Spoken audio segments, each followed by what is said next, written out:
ಗ್ರಾಮೀಣಾಭಿವೃದ್ಧಿ ಸಚಿವಾಲಯವು ದೀನ್ ದಯಾಳ್ ಅಂತ್ಯೋದಯ ಯೋಜನೆ, ರಾಷ್ಟ್ರೀಯ ಗ್ರಾಮೀಣ ಜೀವನೋಪಾಯ ಮಿಷನ್ DAY NRLM ಅಡಿಯಲ್ಲಿ ಮಹತ್ವದ ಮೈಲುಗಲ್ಲನ್ನು ಸಾಧಿಸಿದೆ. ಔಪಚಾರಿಕ ಹಣಕಾಸು ಸಂಸ್ಥೆಗಳ ಮೂಲಕ ಮಹಿಳಾ ಸ್ವಸಹಾಯ ಗುಂಪುಗಳಿಗೆ 11 ಲಕ್ಷ ಕೋಟಿ ರೂಪಾಯಿಗಿಂತ ಹೆಚ್ಚು ಸಾಲವನ್ನು ವಿತರಿಸಿದೆ.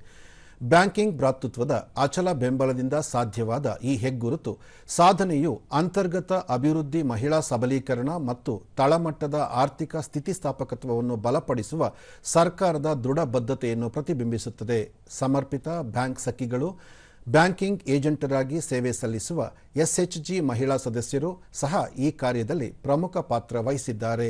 ಸಾಲ ಸೌಲಭ್ಯ ಮತ್ತು ಮರುಪಾವತಿ ಬೆಂಬಲದಲ್ಲಿ ಅವರ ದಣಿವರಿಯದ ಪ್ರಯತ್ನಗಳು ಪ್ರಮುಖ ಪಾತ್ರ ವಹಿಸಿವೆ.